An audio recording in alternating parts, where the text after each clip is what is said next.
Hey, welcome back to the How to Podcast series. It's Dave with you. Hope you're doing well.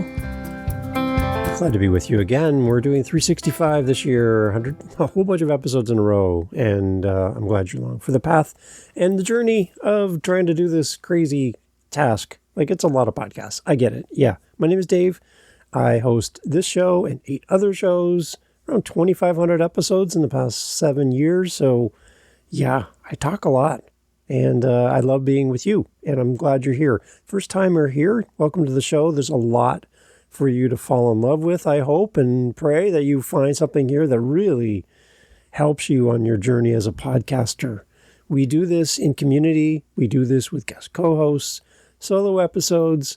And not only are we talking podcasting like a lot of other shows do, we actually demonstrate podcasting. This is the How to Podcast series. It's right in the name. We actually do things here on the show to be an illustration and an example for you to steal our ideas and try them on your show. And we're always looking for new ideas and new ways to approach podcasting and grow, get better, develop every single episode. So I'm glad you're here. You being here shows that you're interested in learning more about podcasting, and you're in the right place.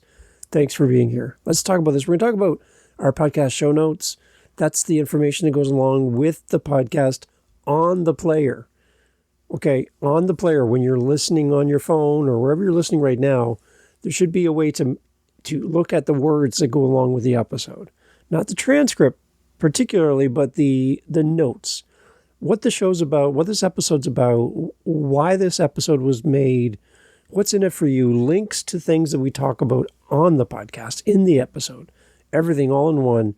You don't have to go to a website and download a thing. You don't have to do this or sign up here. It lives in the episode.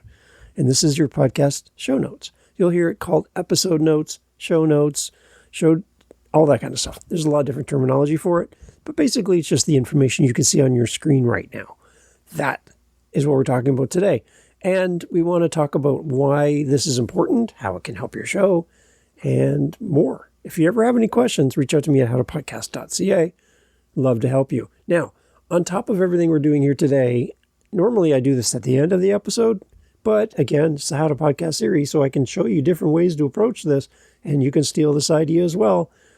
I have a meetup group that we do, and we've been doing now for 4 years, and it's been really going well over on meetup.com. Best way to find a link to our meetup group, you can search there for the How to Podcast community, or simple, go to howtopodcast.ca and you can click on the meetup invite right there. It's completely free.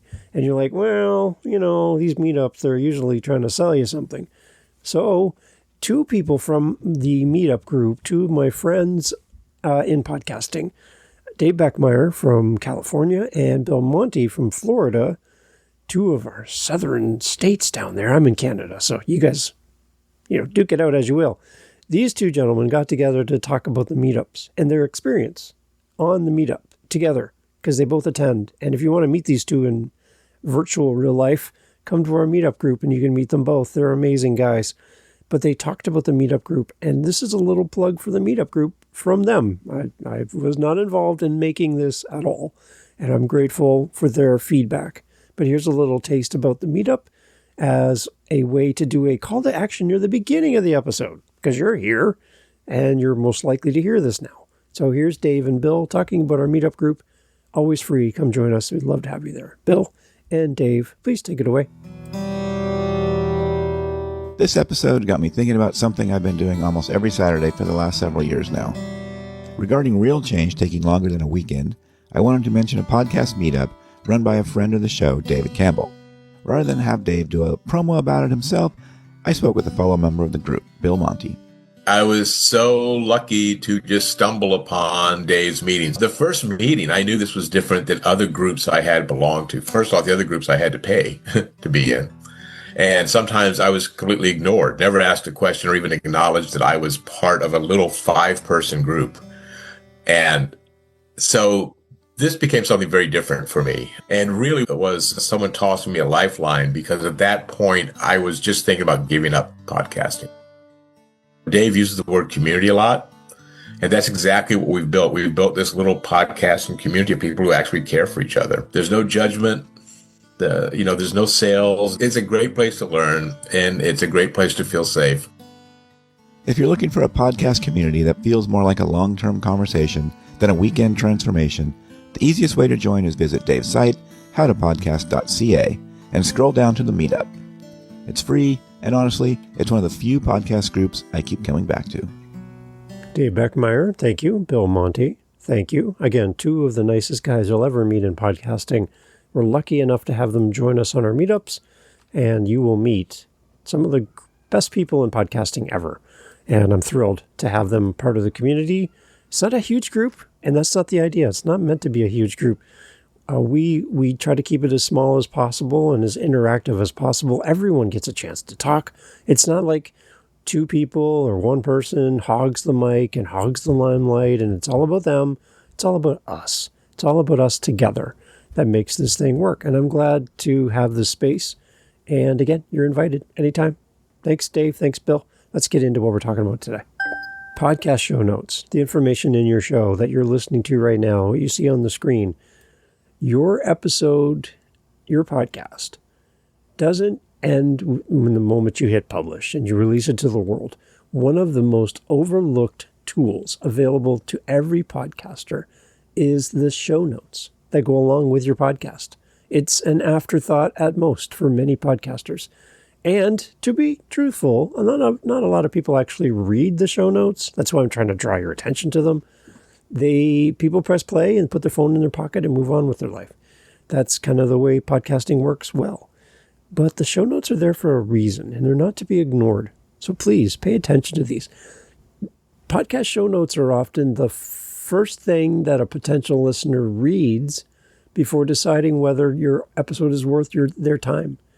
While your artwork captures their attention, it's great to have great artwork. Please do that. Your show notes should answer the question, why should I listen to this podcast? Why should I listen to this episode? In this episode, we'll explore how to transform your show notes from simple episode description-like information into a valuable resource that attracts listeners. It helps to encourage engagement with your show and with the episode itself, and it supports the long-term growth of your podcast overall. First, we got to start by creating a structure that our audience can recognize from episode to episode when we think about crafting a great podcast show note. We need to open with a concise summary that clearly explains what the listener is going to learn or experience.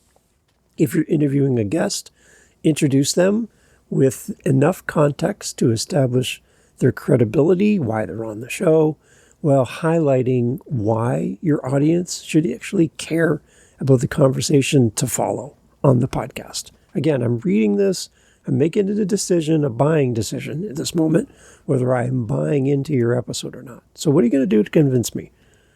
Follow this with additional sections that make your notes easy to scan, such as chapter timestamps. If you can do that, that's great. Important resources, calls to action, and any relevant links mentioned in the podcast. A consistent layout creates a better experience for both new and returning listeners. They become familiar with how you format it, and they look forward to reading it because you're putting great value in there. You got to remember that great show notes are not transcripts. A podcast transcript is a word-by-word recounting of everything that was said, including the ums and ahs, everything. Your transcript is meant to be used in a different way. Great show notes are not transcripts. Think of them as like your episode's elevator pitch. Keep them focused, keep your writing conversational-based, and easy to read. A few well-written paragraphs will often do more than pages and pages of text. Your goal is to spark curiosity, communicate value, and give potential listeners enough information to confidently press play without overwhelming them with War and Peace. This is not a novel. This is just show notes. One thing to keep in mind is that different platforms have different character limits to how many words, characters, punctuation, everything included, you can have in your show notes. Make sure you go to the You can meet the minimum standards for the platforms with the lowest count of transcription space, and then feel free to add where possible to expand even more. So like YouTube has way more character limitations. You have a lot more space on YouTube than you have on some other platforms like Spotify, for example. So make sure that everything makes sense in the smaller context, and feel free to expand on it if you so wish, and use up all the available territory on places like YouTube. A shortened version of your show notes doesn't really justify the existence of the amount of character space on YouTube. So expand it. Make it more robust on YouTube without throwing in a bunch of just random words. Make it make sense. Because if it's available for X number of characters on YouTube, then use the characters, because that's going to help you, especially on YouTube, especially with search. Keep that in mind. All of this is really good for you as you plan out your podcast. Your podcast show notes are also one of the best places to include your meaningful calls to action, whether you want your listeners to join your email list or subscribe to your newsletter, support the show through your Buy Me a Coffee, leave me a SpeakPipe message. I'd love to hear from you. All these things I actually do want from you. Anything about your merchandise that goes along with the show, or visit my website, connect with my guest. Here's my guest book. Here's a link through this. Here's a link for that. Everyone gets a link, right? Make sure that's easy to find. Mention your calls to action during the episode itself and direct listeners back to your show notes. You'll hear people say this all the time, links in the show notes, where everything is waiting for them in one convenient location. When we create quality show notes, it doesn't have to mean creating more work. If you've already done the work ahead of time, preparing for the episode with your outlines and your scripts before recording, you already have completed much of the writing.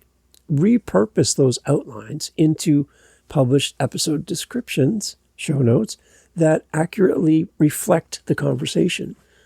This approach is not only going to help you save time, but it's also going to help you ensure that your published notes closely match with the content that listeners actually hear in the episode. If your show notes differ from what happened in the show, people are going to be totally confused. So make sure that your show notes are a great match with what was said in the podcast. It's going to help. Another way to improve your listener experience is by including timestamps for your major discussion points. This I'm not that great at. I haven't really done this to that extent. I should do this more, but timestamps are great. Some apps will provide instant chapters. I know Spotify does this already. That's where I listen to podcasts, and I love when people turn on the chapter feature. Super easy to negotiate and move around in the episode. If you're a storytelling podcast, you probably don't want chapters within the episode where people are going to jump around in the story. It's not going to make any sense. They have to follow the story as it's written. That makes sense. So you might want to shut it off if you're a story-based podcast. Within the episode, you don't want to bounce around. You want it to be beginning, middle, and end. That makes sense. So think about it for your show. Your mileage will vary. Keep that in mind. By treating your show notes as an extension of your podcast instead of an afterthought, which is what most podcasters seem to do, you create another opportunity to serve your audience. And I think well-crafted show notes, they actually improve your discoverability. It does strengthen your listener engagement. It helps you to promote your resources and all the wonderful things you mentioned in your show, and reinforce the value of every episode you publish. So when you're doing your recordings, think about this. Have a little notepad off to the side, and as you're recording with your guests and they say, oh, I love this book, it meant a lot to me, it's the blah, blah, blah book by blah, blah author. I just write down timestamps. That happened at the 10-minute mark. I write 10-minute and I write link. That's it. And then I keep track of all these things that happen in real time. Because there's times where I'm done the episode, I've edited the episode, I post the episode, and I'm like, oh, crap, I forgot about all the links. So keep note of it in real time. It's going to help you because your brain's busy, and capture it in the moment. That's one little trick. And don't forget to make sure you put those links in, because if you tell people it links in the show notes and they're not, that's not good. So keep track of it in the moment. One other thing that I like to do is I use Adobe Podcasts for my audio cleanup, mostly for my guests, because my guests join me on a variety of different recording devices, including laptops. They don't even have a mic, and they sound like they're in a tin can. Adobe Podcasts, I have the paid version. I can get on and I can make them sound like they have a microphone. I can clean up a lot of stuff with that. Along with Adobe Podcasts, they allow me to also then do a transcription. So instead of uploading my side and the guest side as a transcription, I've already uploaded the file for my guest to fix the audio. While I'm in Adobe Podcasts, I just hit the transcribe button. And now I'm just getting my guest side of the conversation. But for an interview, they're answering my questions. And the answer is more important than the question. So I'm getting, without adding me in as well, because I don't need to, I'm recording locally when I record with my guests. I don't need to run my side through Adobe Podcast, just my guest. I have the transcript from my guest. That becomes the foundation of my show notes. I just simply take the transcription side from my guest answers to my question. I exclude myself completely from it, and I put that into like Perplexity and say, hey, Perplexity, take this information, give me a 2,500 character limit for the amount of words that you give me back. Give me a key takeaway for the episode as well. And avoid the timestamps. I always put that in as well. And I'm like, this is for a podcast listener who loves reading books, for my author podcast. I give a little bit about my listener and just say, take the answers and make this sound good for my show notes. That's it. And whatever comes back to me, copy, paste, throw it into my podcast, I'm done. That's my transcript. Redone into show notes. That's how simple it is for me, which is great. Now I know years from now it's going to be another tool. It's going to make this sound funny and out of date, but right now that's how I do my show. So Adobe Podcasts to help me fix my audio. While I'm there, click the transcribe button, done. There's other tools as well that you can use. Happy to show you what I'm using. Again, podcastforfree.com has a list of free tools, including transcription tools that are completely free. And they might have some limitations to how often you can use them, but they're free. And you can go there and try those. So transcriptions are great, but show notes live in the episodes. And they're not meant to be a word-for-word account of everything that happened, enough to make people curious and enough to support what you talked about in the show so that your audience gets the full picture of what you're trying to convey in your podcast. So as we kind of head toward the door, just keep this in mind. Every podcast episode deserves show notes that work as hard as the content does to connect with the audience. Having a clear structure to your show notes, and having concise writing, it's going to be helpful to also include those timestamps. Having all your useful resources and purposeful calls to action, they can turn a single episode description into one of the most valuable assets for your podcast, attracting, serving, and retaining listeners into the future. If you ever need help with your show notes or you want a critique of your show notes, happy to help. howtopodcast.ca. Reach out to me anytime. Love to help you. And I just love to have time with you as well. Thanks for being here. Thanks for being part of the show. We'll talk soon. Hey, if you found value in the show, I'd really appreciate you going over to our Buy Me a Coffee. Check it out. People have been wonderfully kind and helping support the show by purchasing Dave a coffee. And, my coffee is generally always like, I got a quarter of a cup and I'm like, I should have drank all that. I need to refill. So if you can help the show, awesome.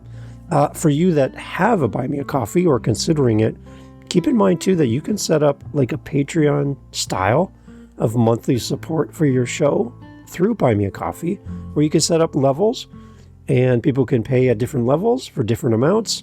And it's a monthly ongoing payment, not just a single coffee purchase. So I love that for us as podcasters, that we can start building into our community and give them extra value.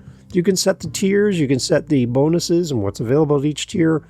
I would go I wouldn't go too high, but I wouldn't go too low as well.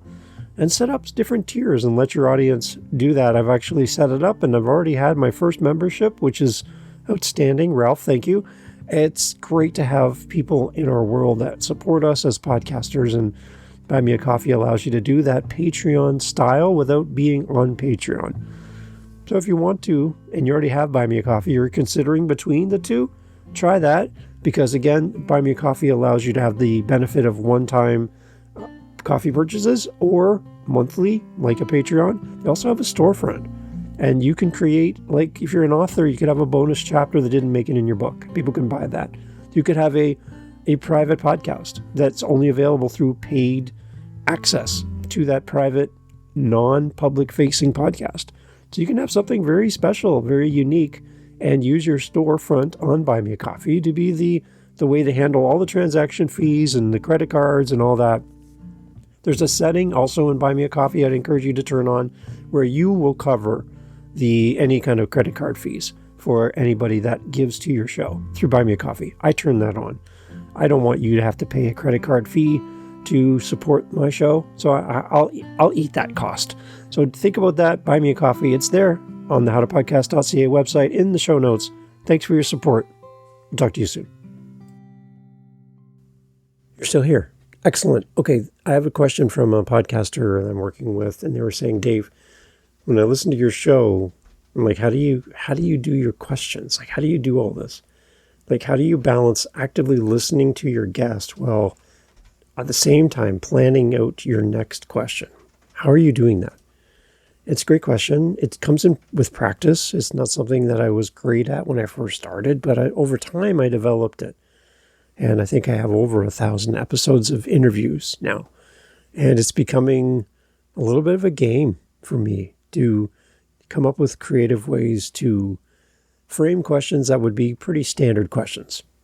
If I kind of look at it from an outside point of view, pretty standard questions. But reframing them in new ways and asking the right question at the right time is really interesting. So you're listening to your guest answer. You're thinking about the next thing. The one thing I would say is when you feel comfortable to do so, even in short little baby steps, is to get away from a structured list of questions and try. And some people, it works for them to have the same questions for every guest. That's fine.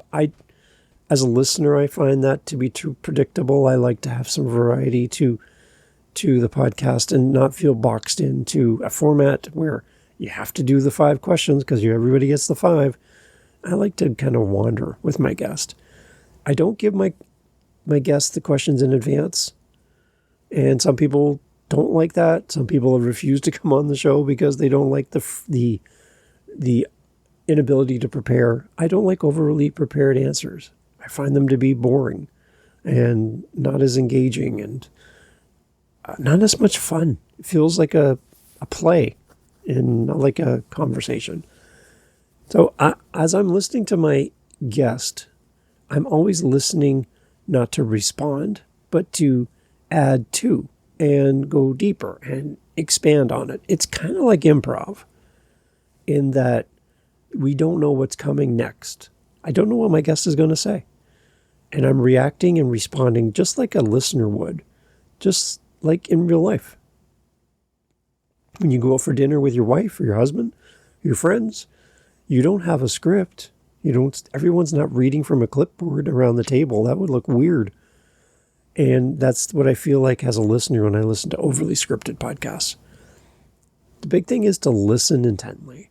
Like, get rid of distractions. Be familiar enough with the technology that you don't have to worry about what's happening behind the scenes. Breathe. Listen. And just keep pulling on the threads that your guest is giving you, because that's where the fun is. That's where the better conversations lie. So an example would be, I asked one of my guests on my author podcast recently, instead of saying something like, are reviews important for your book? Okay, obviously we know the answer to that one. So instead I said, your main character, her name is Marisol in the book. I said, If Marisol, your fictional character, could leave you a review for this book, what do you think she would say about what you wrote in this book? And my author guest looked at me with wide eyes like, I've never thought of it in that context before. My main character writing a review about their own book that they're in. And you could see their brain just spinning like, whoa, whoa, whoa. And again, it wasn't meant to be a gotcha question. It was meant to be a probing question that helped me understand the character more, understand why the book's important. And it's fun to ask. And it's fun to see people go, I have never heard that question before. That's the fun stuff. And that doesn't come from a pre-scripted list of questions. For me, that question in that example happened in the moment because they were really talking about Marisol and their main character and going on and on and on about this person and how important they were to her. I'm like, well, why not use her in the question? Another guest is a musician and he wrote a book and he has multiple characters in the book. And I said to him, well, based on your musical background, place your characters from your book into a band setting. What instrument would they play and who does what in the band based on the characters and how you see them musically? And he's like, I've never, ever saw my characters in that light before. And you could see him kind of wrestling in his brain. Well, this character be really good in this instrument, and this character be a singer. This one would probably write the lyrics. This one would be the promoter of the band. Like he was kind of having this great moment where I was leveraging his musical experience, which we talked about at the beginning of the show, a little bit of light talk about music, and then we got into writing. But I wanted to honor his musical background, and I wanted to bring some life to the characters beyond what was on the page. And when we were done, he's like, that was fun. Like, that was fun to think that way. So do that for your show, do that for your guests, and you'll have great conversations. You'll feel more relaxed. And if you've only done one interview or you haven't done any yet, then reach out to me and we can go through and we can do some practice together. And I'll give you a few examples. I'll share with you some ideas for your next interview to help you be more confident on the mic with your guests. Because when you're more confident, you're going to have better conversations and you won't need the script. Over time, it'll just be you and your guest. And your audience will love you for it. Thanks for listening. Take care.